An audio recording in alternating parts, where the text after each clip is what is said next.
Eu vou expor um pouquinho a aula, como nós temos feito, e depois disso eu vou dar o tempo da gente poder fazer as perguntas, tá? Então, dessa forma que vai acontecer o nosso tempo, e eu vou acompanhar aí.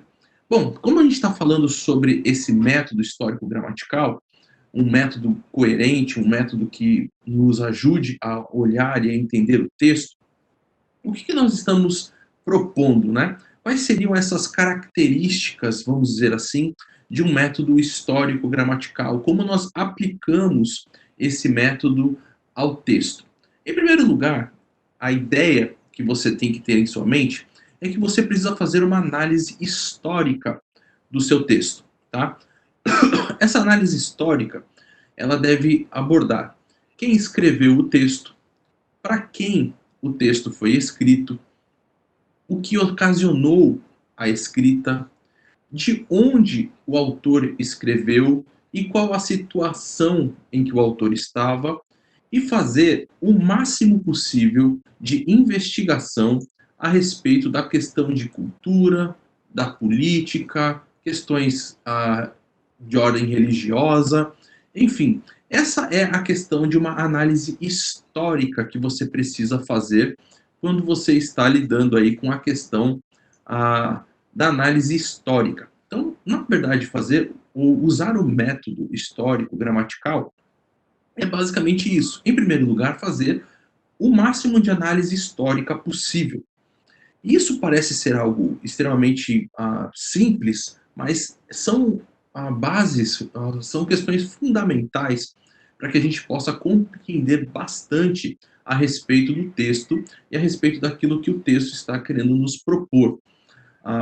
Acho que falei a semana passada sobre, por exemplo, Romanos capítulo 13, o versículo 7, quando o apóstolo Paulo fala a, a quem imposto, imposto, a quem honra, honra, e aí ele vai lidando com essas questões, e você tem ali uma situação bastante interessante, que é uma questão histórica, do que estava acontecendo. Né? No ano seguinte, se nós levarmos em consideração aí a data da, da escrita, né, do apóstolo, então você tem ali, provavelmente no ano 58, uma situação bastante particular na cidade de Roma, que é quando os próprios habitantes de Roma se levantam por causa da questão dos altos impostos que Nero começa a cobrar.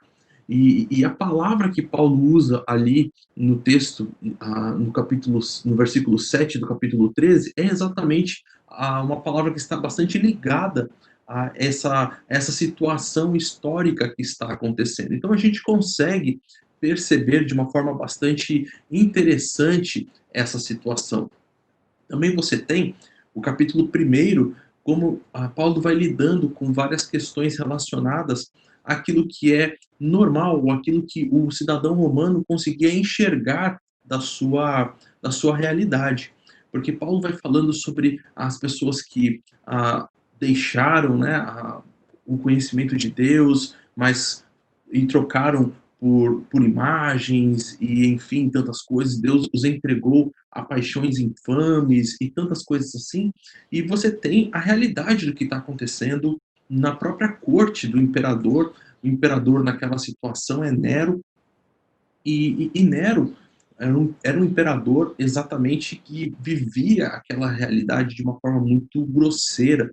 Né? Nero ele estava vivendo uma luxúria, né? Toda uma realidade de, de uma depravação, de uma devassidão muito grande. E você tinha também muitas coisas relacionadas às próprias nomenclaturas que Paulo usa ali, questão de aves, répteis e tudo. Você tinha isso de uma forma bastante comum. Você tem, lógico, na história do mundo isso acontecendo e o homem trocando, mas você conseguia perceber isso também ali dentro do Império Romano de uma forma bem nítida, né? Você tinha, por exemplo, as legiões romanas que caminhavam e carregavam seu estandarte com as imagens de aves e de javalis e de tantas coisas assim. Então você tem essas questões bastante ligadas. Você tem, e dentro das questões da própria arqueologia, quando são achadas essas moedas e coisas relacionadas ao Império Romano, você tem ali essas expressões onde há um certo tipo de divindade atrelada à figura do imperador, e nós sabemos que até mesmo depois o que acontece e que motiva, ou que leva até mesmo João a escrever o livro de Apocalipse, está relacionado muito a isso, a quando o imperador ele se coloca como Deus e uma perseguição muito grande acontece entre para com os cristãos. Então tudo isso você tem de pano de fundo muito importante. Então quem escreveu, da onde escreveu, é interessante que a gente até de uma forma comum dentro do nosso evangeliquez, né, dentro daquilo que a gente aprende dentro da igreja, nós já relacionamos, né? Nós relacionamos, por exemplo, as cartas de Paulo da prisão. Por quê? É de onde Paulo escreveu, qual a situação onde que o autor estava passando naquele momento. Essas informações não são só informações banais ou informações que são dadas simplesmente para demonstrar um tipo de conhecimento, mas são informações extremamente importantes para o desenvolvimento e o conhecimento da carta. Outra questão que está relacionada, então, ao método histórico-gramatical é você fazer a análise literária da carta, ou seja, analisar o contexto. E aí nós vimos, inclusive, na nossa aula sobre o contexto, que o contexto não é só olhar alguns versículos que vêm antes ou versículos que vêm depois, mas você tem uma gama muito maior de questões, né, para olhar. Você tem o parágrafo onde o texto está, você tem o capítulo, você tem o livro, você tem a mensagem central, o propósito pelo qual o autor está escrevendo, tudo isso faz parte do contexto. Por isso que a gente coloca aí, por exemplo, você fazendo uma análise desse esboço e da ênfase do autor, ou seja, você conseguir entender qual é o desenvolvimento lógico do pensamento desse autor é fundamental para uma boa compreensão daquilo que está acontecendo. Então, usar o método histórico-gramatical nada mais é do que um aprofundamento do texto, de entender o texto e tentar compreender o que os leitores originais entenderam daquele texto. Você vai fazer uma análise literária no sentido de entender isso aqui é uma parábola, é uma profecia, é uma narrativa, é uma poesia, é uma prosa, que tipo de gênero literário nós estamos lidando aqui, né? Você vai tentar conectar as orações, as frases, usando aí todas as conjunções e toda a questão gramatical que nós vimos na semana passada. Eu sei que passamos bem rapidamente sobre tudo isso, até mesmo porque, como eu falei na semana passada, isso faz parte do nosso português, né? Da aula aí que nós tivemos na escola de análise sintática, né, do português, mas isso tudo é muito importante nós percebermos, olharmos de uma forma bastante objetiva quando estamos olhando para o texto bíblico.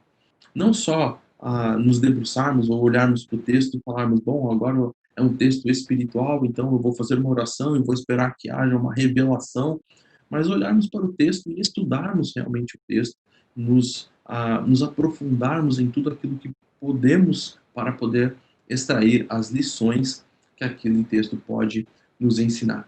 Então, de uma forma bastante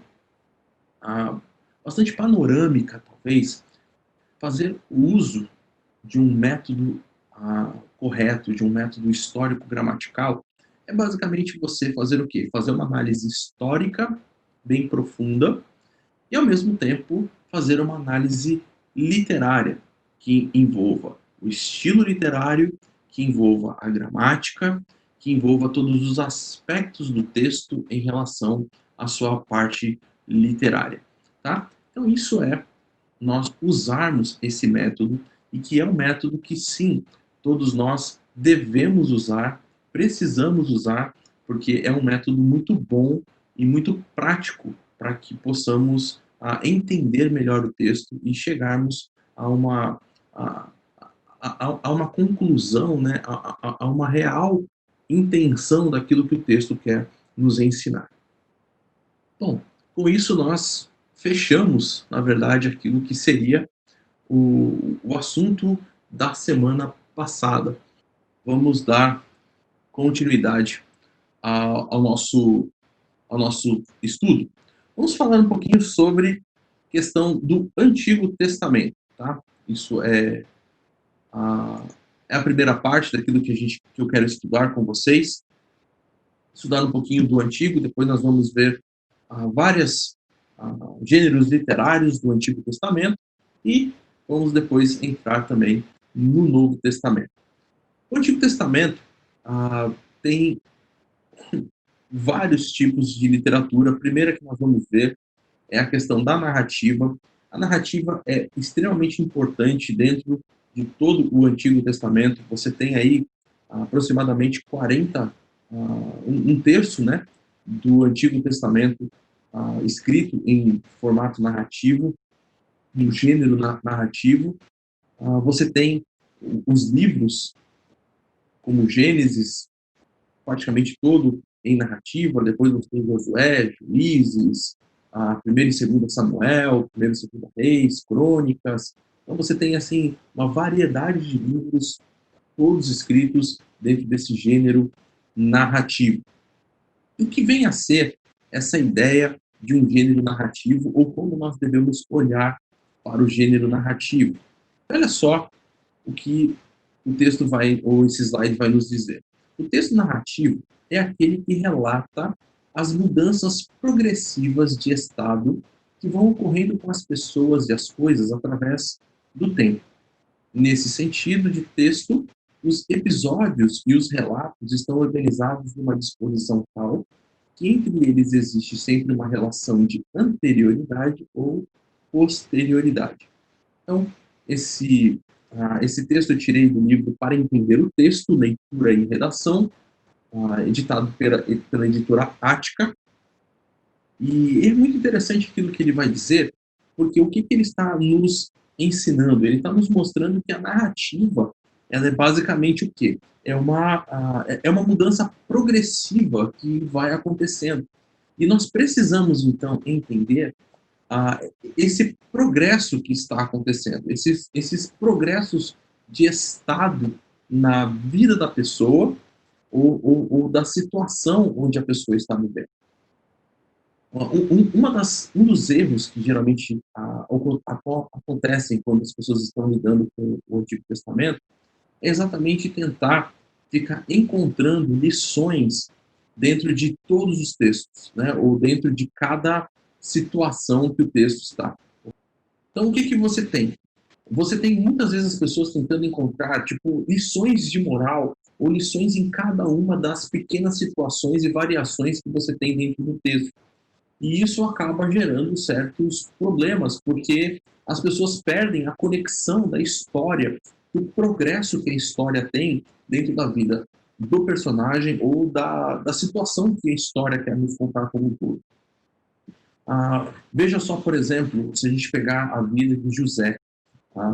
A vida de José começa, né, ali no Gênesis capítulo 37, falando que José contou para os pais e para os irmãos os sonhos que ele teve. Se a gente for ficar tentando pegar cada partezinha para tentar achar uma lição de moral, talvez a gente vai ficar pensando, será que a lição de moral aqui é que eu não devo contar os sonhos, ou que todos os meus sonhos têm uma missão de Deus para revelar para minha família? Então, esse tipo de coisa que a gente não deve fazer. A gente deve olhar a história como um todo e tentar perceber qual é o desenvolvimento que a história quer nos contar. Porque ela é isso, ela é essa progressão na vida do personagem ou na vida da comunidade ao qual a história está ligada. Então, quando a gente olha para a história, olha para a narrativa, a gente tem que entender essa questão e olhar para a narrativa completa. É interessante que a gente, quando está olhando para uma narrativa normal, a gente primeiro vê a narrativa completa, seja ela uma história da Crônicas de Nárnia ou até mesmo contos infantis. A gente primeiro vê a história completa para daí então tentar entender se essa história tem uma lição de moral ou não. E não fica tentando tirar a lição de moral de cada partezinha, ou de cada versículo, ou de cada pequena estrofe que o texto tem. Isso, de certa forma, a gente precisa olhar quando está olhando também para o texto bíblico, ou prestar atenção quando estamos lidando com o texto bíblico. Quando então olhamos para as narrativas do Antigo Testamento, precisamos entender esse papel que elas estão desenvolvendo dentro do próprio texto do Antigo Testamento. Você vai ver, por exemplo, que nós temos o Pentateuco, né? Você conta ali essa história. O Pentateuco não tem só material narrativo, você também tem material legal, mas você tem todo ali um desenvolvimento da história do povo de Israel, de como ele se iniciou. Depois você tem Josué, Juízes, o povo conquistando a terra, nos primeiros anos do povo ali na terra, e como aquelas coisas estavam acontecendo. Você tem algumas vezes o texto sendo narrado em formas diferentes, como você tem, por exemplo, o capítulo 5 do livro de Josué, ou melhor, do livro de Juízes, perdão, sendo narrado em forma de prosa, quando o capítulo 6 em formato de poesia. Então você tem essas mudanças, né, essas variações no formato da narrativa que está acontecendo. Mas o que é geral? O que você tem de geral do que está mostrando a narrativa? Em primeiro lugar, a narrativa ela nos apresenta que existe um problema. E esse problema ele está trazendo várias questões, o sofrimento para o personagem principal ou para um grupo de pessoas. Geralmente esse problema ele não está isolado. Geralmente esse problema ele tem o motivo do porquê esse problema está ali. Por exemplo, quando você está lendo o livro de Juízes, né? Você vê que o povo foi subjugado por um outro povo, mas o texto sempre começa. E o povo voltou a adorar outros deuses, né? Voltou a adorar os Baalins. E aí, então, Deus os entregou ao povo X, Moabita, Amonita, Filisteu. Então, você tem um problema, você tem uma questão que está sobre o personagem principal ou sobre o grupo dos personagens, e geralmente isso vai trazendo complicações, e essas complicações elas vão se aumentando, né? Elas vão crescendo. Não é uma complicação ou não é um problema estático, é algo que vai aumentando o problema até chegar no momento que nós chamamos, outros estudiosos chamam de clímax. Chega no momento do clímax daquele problema, onde começa a solução do problema. O personagem ele vai se arrepender, vai ter alguma mudança naquela narrativa para que aquele problema que existia possa ser corrigido, possa ser solucionado, seja pela intervenção direta, divina, na vida de todos, ou seja, por Deus levantar uma pessoa para que comece a solucionar aquele problema na vida da nação, enfim. Mas o problema chega a um clímax, chega a uma situação de gravidade maior, e que então precisa de uma solução. E aí, então, a partir do clímax, essa narrativa ela começa numa ordem descendente, né, uma ordem para a conclusão. Então, basicamente, essa é a ideia, ou essa é o papel da narrativa dentro aí do contexto. Então, ele vai apresentar um problema, esse problema ele vai aumentando, ele vai crescendo, até chegar num clímax.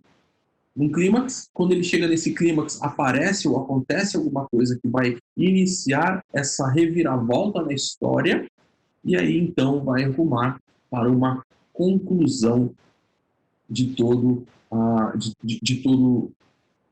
essa narrativa, de toda a história que o texto está contando.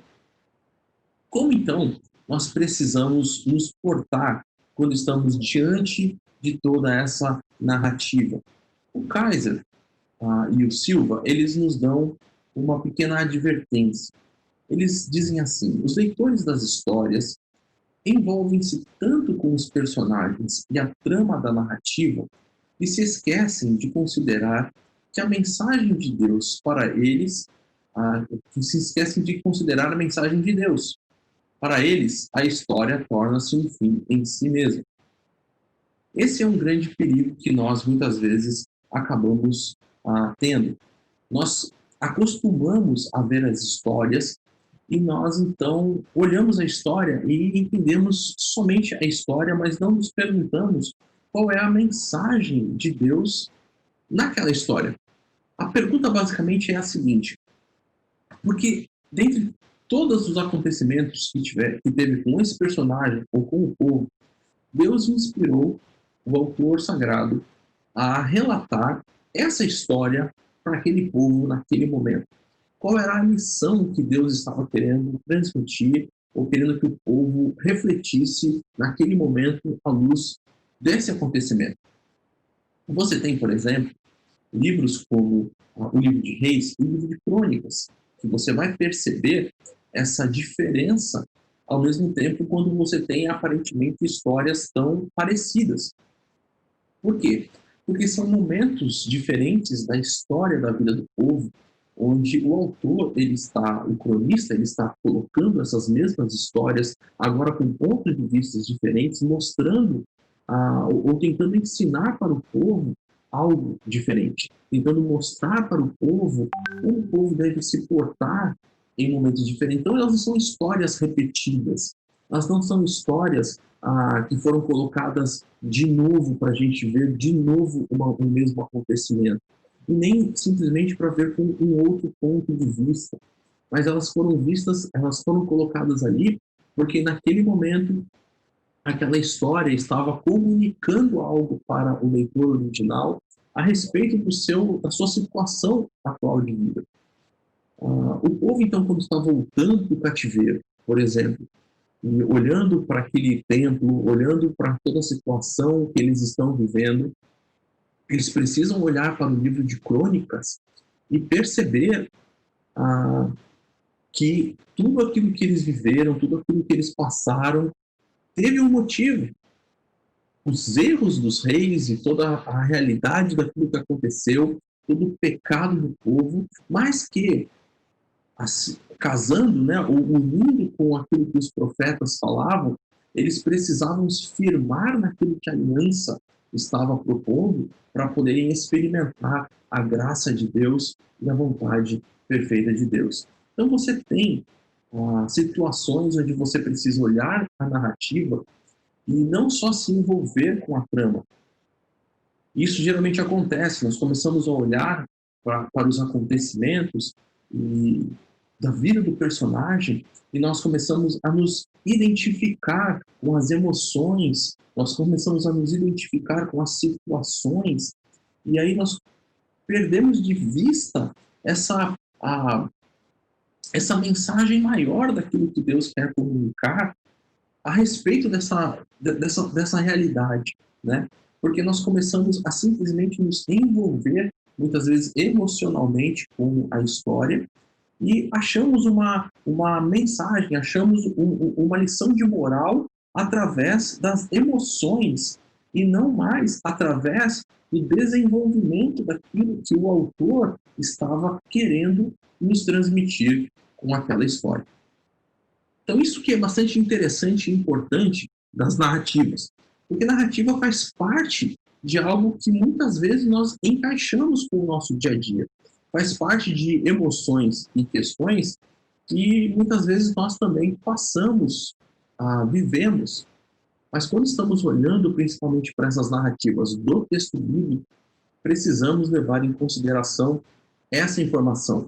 O texto foi escrito para aquele povo, naquela época, naquela situação, e há uma mensagem que essa narrativa quer transmitir para esse povo. Bom, alguma pergunta até aqui? Alguém tem alguma dúvida, alguma questão que queira colocar? Mari Marques fez uma pergunta aqui: problemas tipo de interpretações alegóricas? Nem sempre, Mari. Geralmente as questões maiores, quando nós estamos envolvendo a questão da narrativa, envolve principalmente isso que eu acabei de falar agora, envolve as questões de emoções, tá? Envolve essas questões dessa realidade, né? Mas sim, as questões que do Antigo Testamento, elas são muito comuns de serem alegorizadas. Então você vai ver um grande número aí de alegorias. Inclusive, no curso que eu dou aqui no seminário, um dos trabalhos que os alunos fazem é exatamente de ler uma, uma mensagem que tem na internet e onde a pessoa faz uma pregação envolvendo ali o texto de Elias e os profetas de Baal, e a pessoa ela começa ali então a fazer várias relações entre o texto e ela começa a falar que Elias representa a igreja e começa a fazer aí essas várias fontes e relações que o texto não tem, e que é lógico que os leitores originais também jamais fariam essas conexões. Então você tem muita facilidade sim em trazer alegorias para para os textos do Antigo Testamento. Isso não há dúvidas, tá? Mas nem sempre essas são as únicas, né, ou são os únicos problemas que estão relacionados aí com essa questão. Tem mais uma pergunta no chat aqui, deixa eu ver se eu consigo abrir. A pergunta diz: todas as mensagens dos livros se aplicam ao nosso tempo? Todas as mensagens dos livros, elas se aplicam à questão da realidade do coração do homem, tá? Então isso você pode trazer. Você pode pegar essa mensagem, nem sempre uma mensagem vai se ligar à questão do tempo, naquilo que diz respeito, por exemplo, à nação de Israel, né? Então, mas ela vai dizer em relação principalmente ao coração do homem e aquilo que naquele momento a nação estava vivendo e como ela estava se comportando ou como ela estava reagindo àquilo que ela estava enfrentando. Então, você consegue fazer esses paralelos. Então, mais uma vez, falando sobre essa questão da interpretação. O que é interpretação? Uma das analogias que a gente pode fazer da interpretação é que a interpretação é como se fosse uma ponte em cima de um abismo, onde você tem de um lado do abismo o texto original, né, o texto e os leitores originais, e você tem do outro lado do abismo nós e a nossa cultura hoje e o nosso público hoje, né? E você então tem essa ponte que liga esses dois lados do abismo, que é a interpretação. Então, o que nós vamos fazer é, ao encontrarmos essa realidade deste lado aqui, daquilo que é a mensagem desses livros, nós conseguimos então trazer essa mensagem para cá e aplicá-la para o nosso público hoje, ou aplicá-la nas nossas vidas, que talvez, ou sem sombra de dúvida, essa é a questão mais importante nesse momento, tá? Então a gente consegue extrair as lições importantes do texto para aplicarmos ao nosso próprio coração, aplicarmos à nossa própria vida. Temos aqui Raquel Mendonça: quando pontuamos apenas um aspecto de uma narrativa, corremos o risco de errar, de deixar a mensagem incompleta. Você colocou assim: quando pontuamos, corremos o risco? Sim, corremos o risco, tá? Então é um risco sim que você corre. Vou dizer que todas as vezes que você faz, você acaba fazendo essa questão de deixar a mensagem incompleta? Talvez não, mas que é um risco que você corre, é um risco sim que você vai estar aí levando a uma situação complicada, né? Eu, como pastor, e eu acredito que também vocês já devem ter passado várias vezes situações desse tipo, né? De pessoas que chegam para você e diz: olha, eu estava lendo aqui o texto bíblico e o texto hoje falou para mim. E aí, que legal, o texto falou, e o que o texto falou para você? E aí a pessoa pega e lê o texto, e geralmente é um texto do Antigo Testamento, né? E a pessoa, essa aqui, isso aqui foi o que o texto diz. E quando você olha para o texto, você diz, mas o texto não diz exatamente isso que você está dizendo para mim que o texto disse para você, né? E a pessoa, não, mas foi o que Deus disse para mim, através desse texto e tal. E talvez você até já deve ter tido a experiência de ver pessoas que, ao longo da caminhada, até acabaram cometendo erros aí, bem até grosseiros, né? Por terem ido para esse lado, terem ido para aquilo, mas realmente não foi algo que veio de Deus, foram realmente a, essa questão de tirar pedaços e falar, não, esse pedaço agora aqui é para mim, é algo para mim, é algo que Deus está dizendo para mim, e simplesmente aplicou na vida dela de uma forma totalmente equivocada, né? Então você tem, e você corre sim esse risco de tirar e pontuar algo e tirar dessa mensagem completa, tirar do algo maior. É interessante, por exemplo, a gente falou sobre a história de José. A história de José, você tem José contando sonhos, você tem José na casa de Potifar, você tem José na prisão, você tem José diante do faraó, você tem várias cenas acontecendo, você tem uma lição grandiosa, depois você tem José novamente junto com os irmãos, e a conclusão de tudo aquilo foi, e Deus foi quem fez tudo isso, foi Deus quem me trouxe na frente de vocês para preparar todas as coisas. Então eu não posso desconectar as, a, essa história, né? Eu não posso desconectar essa realidade de todas essas outras coisas. Então você percebe que se eu tentar olhar cada parte, cada cena dessa história, sem olhar como o próprio personagem olhou para isso tudo e viu, eu posso começar a tirar conclusões que não sejam talvez conclusões corretas daquilo que é aquilo que a narrativa maior, a narrativa geral quer nos comunicar, tá? Mais alguma pergunta sobre essa questão que nós vimos até agora das narrativas? Acho que não, né? Então, vamos dar uma continuada aqui. Vamos ver um pouco mais, vamos falar um pouco agora sobre tipos de narrativas. Quais são os tipos de narrativas que nós encontramos no próprio texto bíblico? O primeiro tipo de narrativa é o tipo de narrativa chamada tragédia. O que é esse tipo de narrativa? O tipo de narrativa tragédia é quando ela apresenta a decadência do personagem. Tá? Por exemplo, a Sansão é um tipo de narrativa de tragédia. Então você tem um personagem que aparece ali, que você tem todo o voto de Nazireu, você tem ele aparecendo cheio de, enfim, todo cheio do poder de Deus, realizando várias coisas, mas você tem que a vida dele, né, o decorrer da história é uma história trágica, né? O fim dele é um fim bastante trágico. O outro tipo de narrativa que você tem é o tipo de narrativa épica. O que é uma narrativa épica? É quando ela contém uma série de episódios que estão centralizados numa só pessoa ou num grupo. Um exemplo claro disso é a peregrinação do povo durante o tempo no deserto.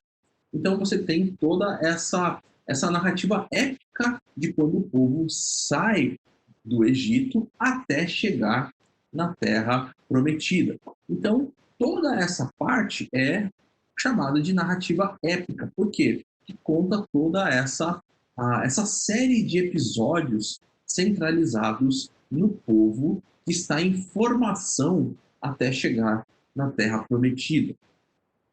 Você tem um tipo de narrativa chamada de narrativa romântica ou romance. Ela vai abordar a história entre um homem e uma mulher. Você tem, por exemplo, o livro de Ruth, que está que gira em torno desse tipo de narrativa. Você tem o livro de Cantares, que, apesar de ser um livro poético, também conta a narrativa aí da história e do romance entre os dois personagens. Você tem a narrativa heróica, que é quando a narrativa gira em torno do feito de algum personagem. Você tem, por exemplo, o livro de Juízes, é um livro que é basicamente narrativas heróicas, né? Então você tem aí os personagens e os seus grandes feitos. Gideão, você tem Baraque, enfim, Débora, cada um dos grandes personagens aí do livro de Juízes. Mas não só eles. Por exemplo, você tem no Novo Testamento Paulo, né? Paulo, você tem ali no livro de Atos a narrativa heróica de Paulo, ou seja, toda a narrativa gira em torno desse personagem, daquilo que são os feitos desse personagem, das viagens, tanto que nós chamamos das viagens de Paulo, né? Então, é um tipo de narrativa chamada de narrativa heróica. Né? No Antigo Testamento, por exemplo, no Pentateuco, você também tem, né, as narrativas de Abraão, Isaac, Jacó, José, são narrativas heróicas. Por quê? Porque são narrativas que giram em torno daquele personagem, tá? Giram em torno dos feitos daquele personagem. Depois você tem a narrativa de sátira. Ela é uma narrativa que vai revelar as falhas humanas por meio de crítica. Um livro bastante interessante a respeito desse gênero é o livro de Jonas, tá? Jonas vai demonstrar como aquele profeta falha de uma forma contando a história dele, né? Então você vê que primeiro Deus manda ele ir até Nínive, ele pega o barco para outro lugar, então o peixe lança ele de volta a um lugar e ele vai até Nínive, ele chega em Nínive, cumpre aquilo que ele tem que fazer, mas ainda assim o coração de Jonas está ali inquieto e rebelde, né? Todo crítico e todo revoltado em relação ao próprio Deus. Eu sabia que o Senhor era um Deus compassivo, misericordioso. Tal. Então você vê essas falhas humanas por meio da crítica. Esse tipo de narrativa é chamada de narrativa de sátira. E por último, a narrativa polêmica. A polêmica ela ataca ou ela contesta a ideia de terceiros, tá? Como, por exemplo, quando você tem Elias e os profetas de Baal ou as 10 pragas do Egito. É meio, talvez, difícil de separar, por exemplo, ela de uma narrativa heróica, né? Talvez Elias ali estava mais ali como o herói daquela situação. Mas você tem ali nessa narrativa toda aquela situação do povo de Israel e você tem essa contestação de tudo aquilo que estava acontecendo naquele momento e aí vem esse personagem para fazer essa contestação, trazendo essa mensagem divina para esses dias. Então ali você tem uma narrativa que é chamada de narrativa polêmica, tá? Esse Elias e os profetas de Baal talvez seja o exemplo mais claro a respeito desse tipo de narrativa que você tem. Tá? Quais são os tipos de narrativa que nós encontramos no Antigo Testamento? A trágica, épica, romance, heróica, sátira e polêmica. Agora, nós temos alguns recursos para identificar ou para prestarmos atenção enquanto estamos na nossa narrativa. Quais são esses recursos que são extremamente importantes? O primeiro recurso que a narrativa traz e que é muito importante nós olharmos para que possamos compreender bem uma narrativa é o próprio narrador. O papel do narrador é contar a história de tal maneira que você entre dentro do relato e veja as coisas por você mesmo. Esse é o papel do narrador. Nada diferente do que é um narrador de uma história normal. É fazer com que você mergulhe dentro da história. Tá? Então, essa é a função dele. Agora, ele não é só responsável por isso. Ele não é só responsável por fazer com que você entre dentro da história, que você consiga ver a história acontecendo ao vivo e a cores. Mas ele é responsável também pelo ponto de vista da história. Isso é, o que ele faz? Ele traz a perspectiva pela qual a história ela vai ser contada. Com isso, nós não estamos tirando a inspiração do Espírito Santo. É claro que foi o Espírito Santo quem trouxe essa perspectiva, é o Espírito Santo quem selecionou as pessoas e trouxe a narrativa para ser ali colocada. Mas é o narrador quem vai dar o foco, vai dar a direção para a qual a narrativa vai caminhar. Então, o narrador é extremamente importante. E você vai perceber ali o narrador desenvolvendo o seu papel dentro da história. Ele é o responsável, por exemplo, por fazer com que a história tenha começo, meio e fim.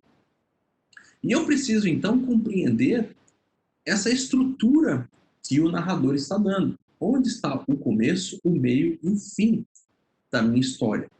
Porém, essa história que tem começo, meio e fim, essa história que tem um problema, que chega num clímax e depois vai para uma conclusão, nem sempre ela acontece de uma vez.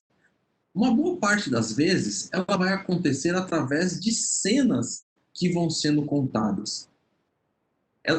Elas vão acontecer em vários cenários.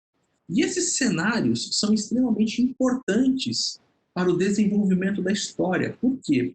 Porque é através desses vários cenários que o narrador vai mostrar ou vai tentar identificar e revelar para nós o progresso da narrativa.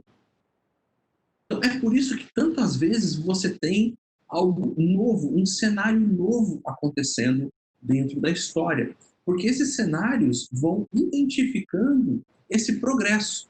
Então, a história é dividida nessas pequenas sequências de cenas e elas ajudam a navegar pelo desenvolvimento da narrativa. Compreender isso, por exemplo, na história de José, você tem ele ali junto com os pais e os irmãos falando sobre os sonhos. Depois você tem a caminhada dele até a chegada, até encontrar os irmãos. Depois você tem quando ele encontra os irmãos, uma nova cena, ele sendo vendido para os midianitas, ele agora na casa de Potifar. Então você tem cenas da história acontecendo. Essas cenas vão revelando o desenvolvimento da história, a forma como o narrador está contando a história para cada um de nós. E essas cenas também nos ajudam a concentrar a atenção em um conjunto de ações ou palavras que o narrador quer que examinemos. Então, dentro desse cenário, eu tenho um conjunto de ações que esse personagem está realizando que vão me ajudar a compreender melhor essa estrutura para entender a narração como um todo. Então, eu sei que aqui eu tenho uma cena e é então um desenvolvimento do argumento, um desenvolvimento da narrativa do autor. Então, eu consigo fazer o recorte dessa minha narrativa para poder compreender melhor o desenvolvimento maior. Eu consigo fazer os blocos para poder navegar e, ao mesmo tempo, estudar as partes da minha narrativa. É por isso que as cenas são tão importantes. O Kevin Van Hooser, ele lançou aqueles livros encenando o drama da doutrina, né? E esqueci o nome do outro livro agora. O Drama da Doutrina e Encenando o Drama da Doutrina. Acho que são esses os livros. É interessante a forma como ele, inclusive, desenvolve todo o argumento, todo o pensamento, né? Porque ele começa exatamente falando sobre isso. Ele vai falar, olha, no começo, Deus traz a palavra, e aí ele desenvolve o livro como se Deus estivesse montando o palco. E aí, então, Deus montou esse palco e agora, então, você tem toda a peça está montada e cada ato, né, cada parte da peça vai começar a ser contada. Então, cada parte dessa peça vai ser o quê? Uma cena nova dentro da história de Deus no relacionamento dele com o homem. É bem interessante, então, você perceber isso. Outro autor que trabalha bem e ajuda a gente a ver isso aí é o Bruce Waltke. Ele escreveu um comentário sobre o livro de Gênesis E é muito legal o comentário dele, porque ele desenvolve todo o comentário sobre o livro de Gênesis dele à luz de narrativas e cenas. Então ele vai pegar a narrativa de Abraão, cena 1, que Abraão está fazendo, depois cena 2, o que está acontecendo agora, cena 3, e aí então ele vai criando toda essa perspectiva para nos ajudar a compreender essa narrativa de uma forma um pouco mais detalhada, né? Ele vai mergulhando em toda a questão exegética, toda a exegese do hebraico, ele realmente faz um estudo muito pormenorizado das palavras ali, mas é muito gostoso você perceber o jeito que ele expõe todo esse estudo, porque ele faz exatamente nesse formato, como se ele estivesse numa peça, né? Como se ele estivesse narrando ali essa narrativa, porque o texto é literalmente um texto narrativo. Então, as cenas, elas são extremamente importantes para compreendermos o desenvolvimento do autor. Depois disso, nós temos que Deus entra na narrativa.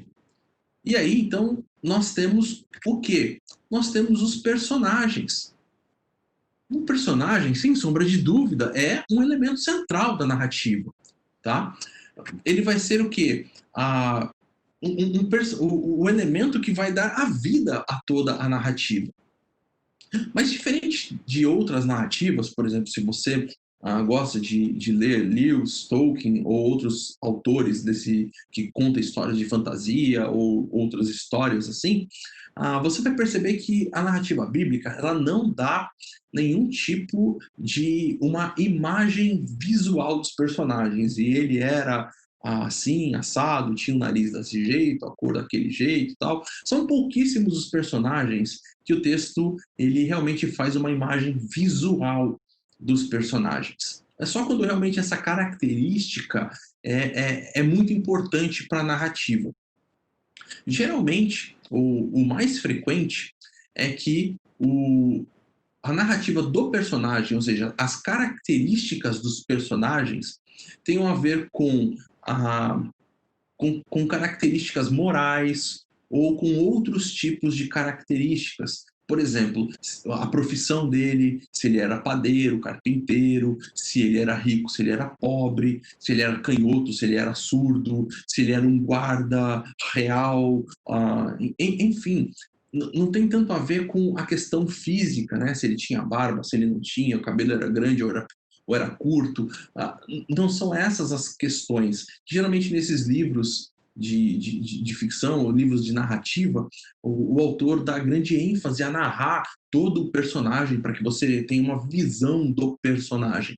Na Bíblia, o que é mais importante é que você conheça o caráter do personagem, que você conheça as características mais importantes do personagem, que não são as características físicas do personagem, tá? Então essa é uma situação típica dessa narrativa bíblica, tá? E que os personagens, eles vão aparecer geralmente de forma contraposta. Então, vai aparecer José e os irmãos de José, tá? Então, ou você vai ter um contra outro, né? Davi e Esaú, Davi e Saul, né? Ou você vai ter José e os seus irmãos, ou um contra um grupo, ou um e outro, mas você vai ter sempre personagens que estão se colocando contrapostos, né? Elias e os profetas. Então você vai sempre perceber que os personagens eles vão aparecer dessa forma contrapostos, tá? E o que vai ser muito importante você observar nos personagens é quais são os seus diálogos e as suas ações. Porque os diálogos são aquilo que o narrador vai dar ao personagem para o desenvolvimento da característica do personagem e da história. Você vai perceber que o narrador narra e vai contando toda a história até o momento em que o personagem A se encontra com o personagem B, e aí ele vai dizer, e o personagem A disse para o personagem B. E aí começa a ter diálogo, começa a ter citação desse diálogo entre os personagens. E essas narrativas, esses diálogos vão ser muito importantes, porque o diálogo, ele vai, por exemplo, a mostrar algumas questões do caráter do personagem, tá? Ele vai ajudar você a perceber várias características muito particulares da narrativa. Geralmente, o primeiro assunto do diálogo indica o trama da história e também revela o caráter do personagem principal ou do caráter do personagem que está fazendo a narrativa. Olha só, quando você, por exemplo, pode perceber, Gênesis capítulo 37, você tem aí os versículos 5 até o versículo 11. Vou pegar aqui. Gênesis capítulo 37, deixa eu abrir aqui com vocês. Gênesis 37, versículos 5 até 11, diz assim: E aconteceu que José teve um sonho e contou aos seus irmãos. Por isso passaram a odiá-lo ainda mais. Pois ele lhes disse: Peço-vos que ouçais este sonho que tive. Estávamos atando feixes no campo, e o meu feixe levantou-se e ficou em pé. E os vossos feixes o rodeavam e se inclinavam perante o meu feixe. E os seus irmãos lhe responderam: Irás de fato reinar sobre nós? Irás mesmo nos dominar? Por isso o odiaram ainda mais, por causa dos sonhos e das palavras dele. José teve outro sonho e o contou aos seus irmãos, dizendo: Tive outro sonho. O sol e a lua, as 11 estrelas, se inclinavam perante mim. Quando contou ao seu pai e a seus irmãos, o pai repreendeu e disse: Que sonho é esse que tiveste? Será que eu, tua mãe e teus irmãos viremos a nos inclinar com o rosto em terra diante de ti? E seus irmãos ficaram com ciúmes, mas seu pai guardava isso no coração. Veja só quantas características nós temos dos personagens aqui.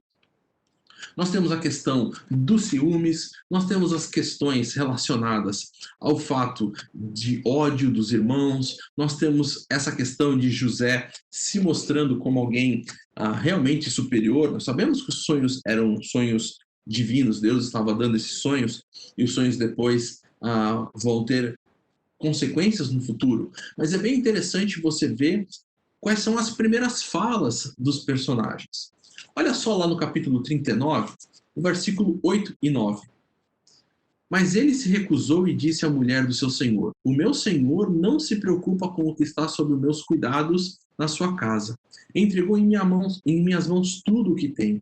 Ninguém é superior a mim nesta casa. Ele não me negou nada, a não ser a ti, porque és a mulher dele. Como poderia eu cometer este grande mal e pecar contra Deus? É interessante você perceber, então, como o caráter de José está sendo revelado aqui nas falas de José.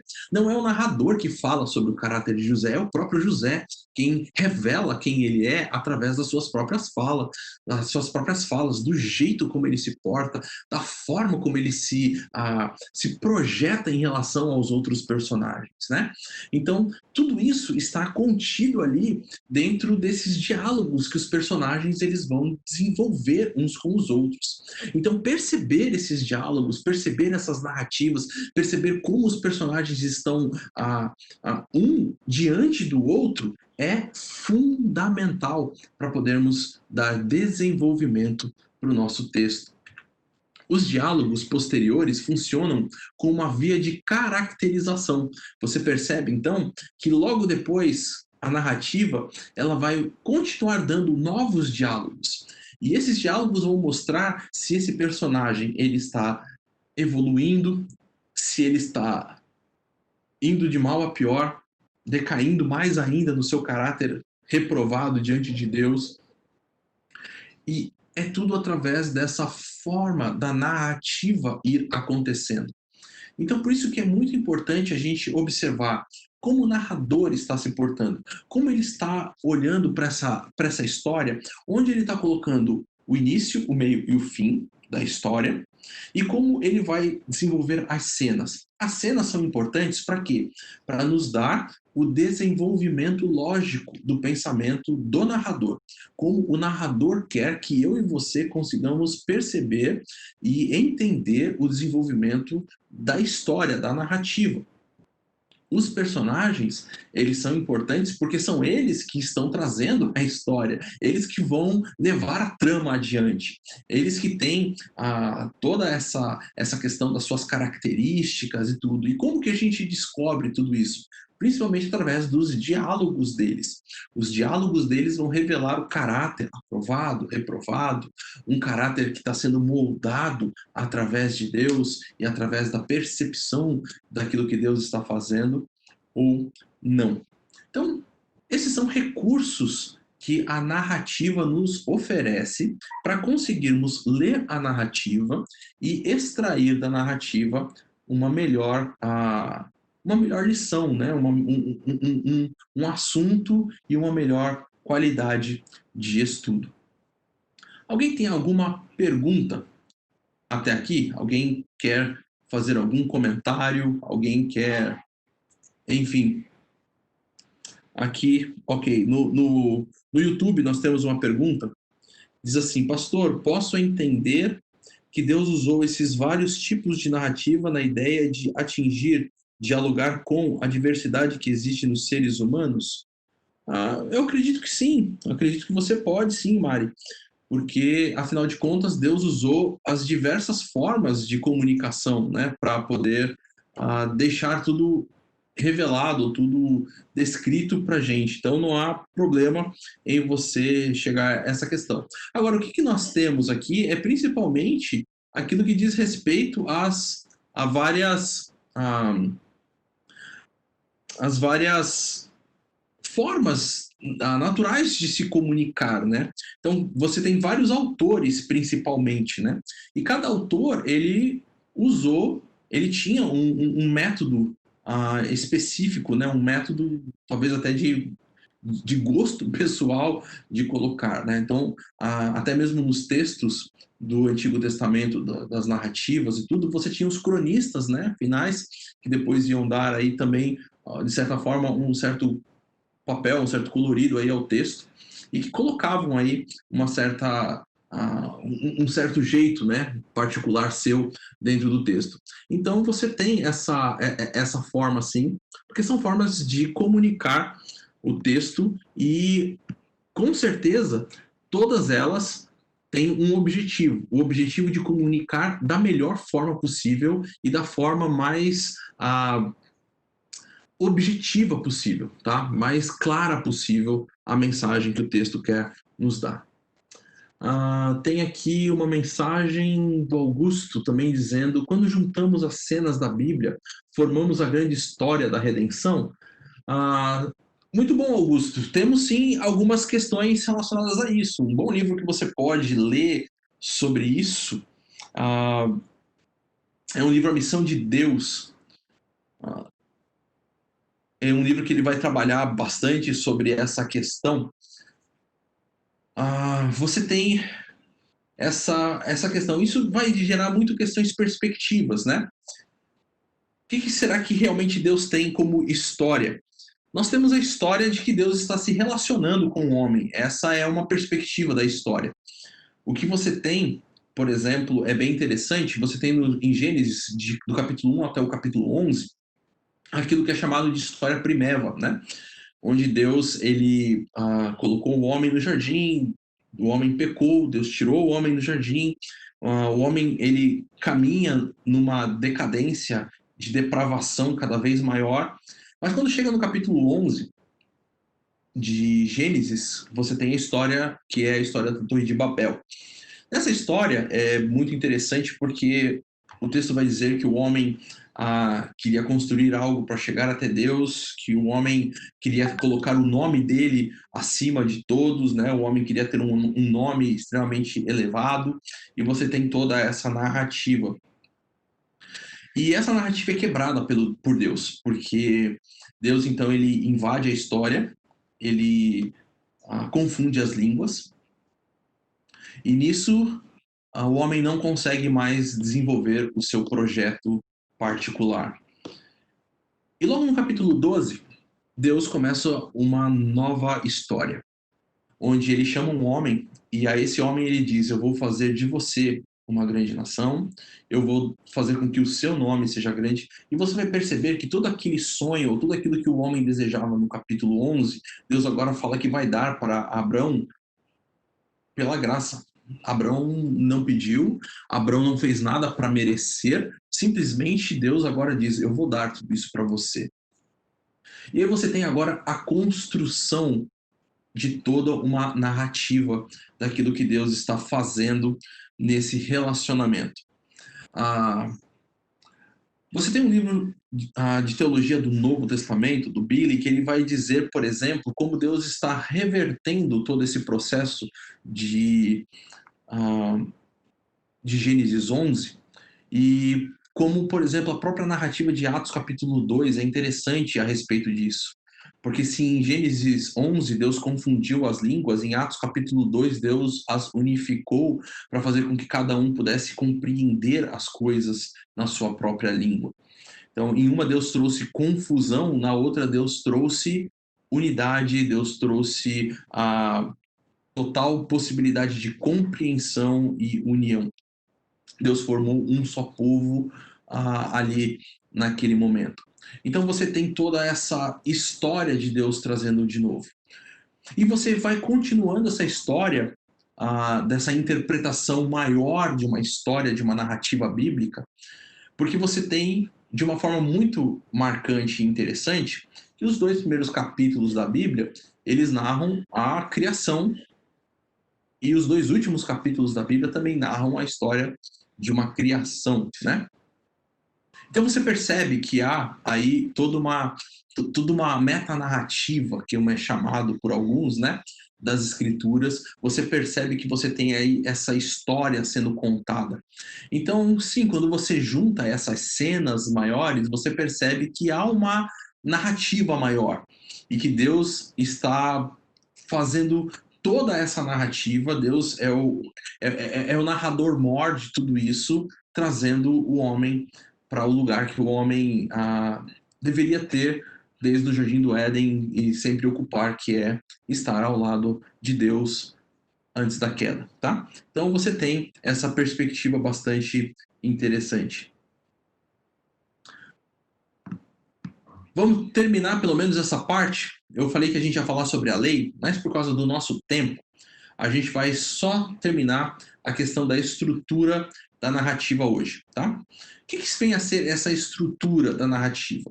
Quando a gente pensa sobre uma estrutura da narrativa, a gente pensa a respeito de algo como a narrativa ela acontece, como ela está ligada ou estruturada para nos oferecer uma melhor facilidade de compreensão, tá? E uma das coisas que eu queria mostrar, eu queria deixar aqui revelado com vocês, é que um dos métodos que é muito usado é o método da repetição.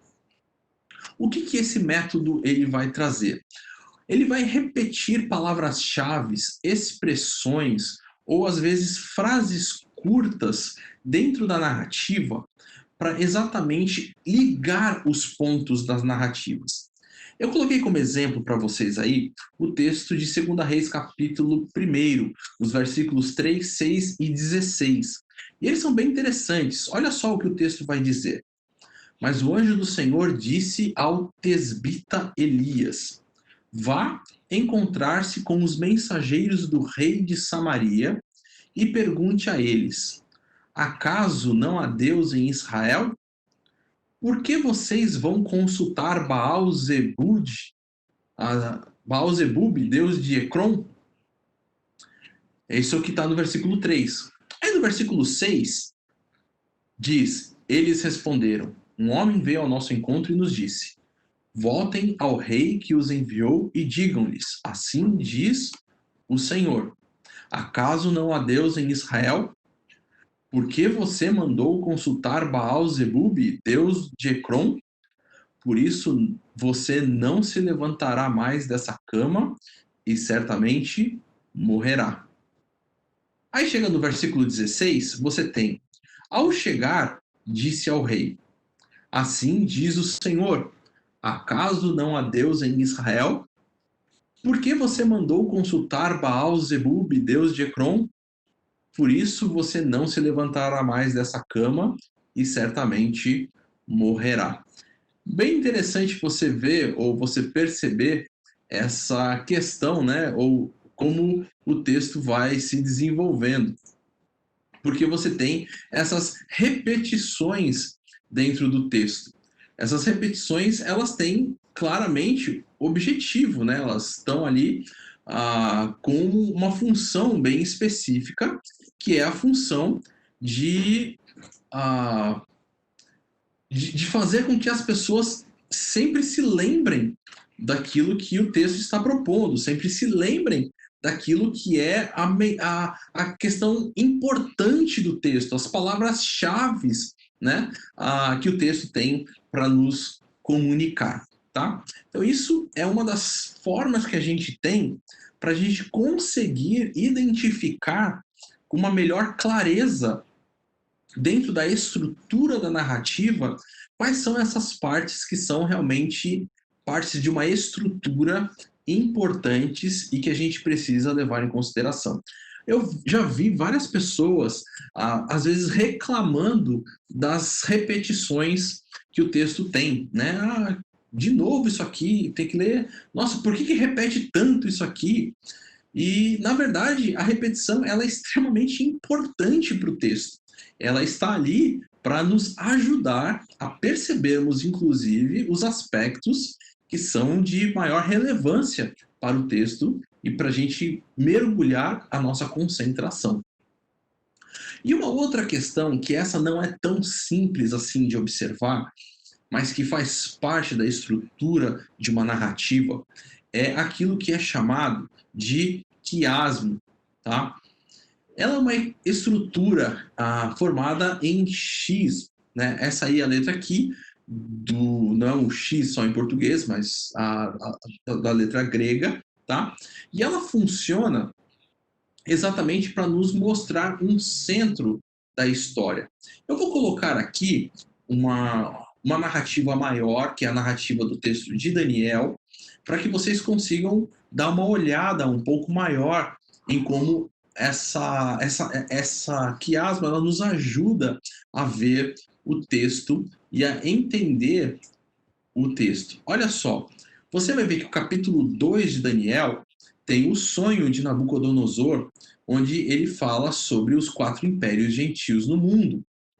Você tem ali o sonho, né, da questão da estátua ali, cabeça de ouro, peito de prata, então assim, toda ali é a estátua e a pedra que vem depois. Então, esse sonho que depois Daniel vai e interpreta para Nabucodonosor está falando sobre os 4 impérios no mundo. E lá no capítulo 7 de Daniel, você também tem um sonho, você também tem ali uma revelação a respeito dessa questão dos 4 impérios gentios do mundo, agora dado para o próprio Daniel. Né? Então você percebe que o texto ele começa e ele termina com a mesma a mesma mensagem, né? Com o mesmo assunto sendo falado. Depois, na linha menor, ou na linha mais central aí, ele vai falar no capítulo 3 sobre a perseguição dos gentios ao povo de Israel, quando fala sobre a história de Sadraque, Mesaque e Abdinego sendo jogados na fornalha. E você tem em paralelo a isso o capítulo 6 de Daniel, quando o próprio Daniel é jogado na cova dos leões. Então você percebe que esses textos também estão paralelos um ao outro, tá?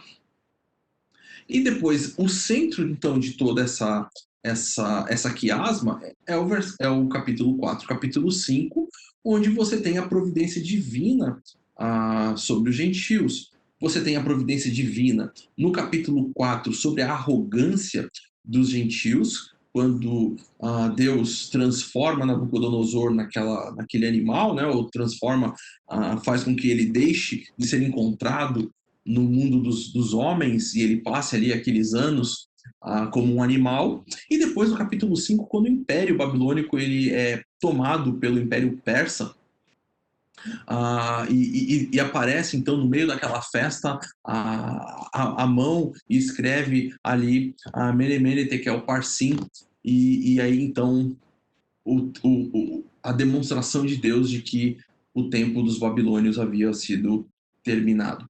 Né? Então você tem essa estrutura de uma narrativa. Muitos livros, como o livro de Juízes, é totalmente estruturado em forma de quiasmo. Né? E tantos outros textos você tem quiasmo. As poesias são, uma boa parte delas são formadas em quiasmas. Então, assim, você tem essa estrutura. Às vezes é mais difícil identificar essas estruturas, principalmente olhando somente dentro do português, mas identificar e entender essas estruturas nos ajudam muito na compreensão da mensagem que a narrativa quer nos oferecer.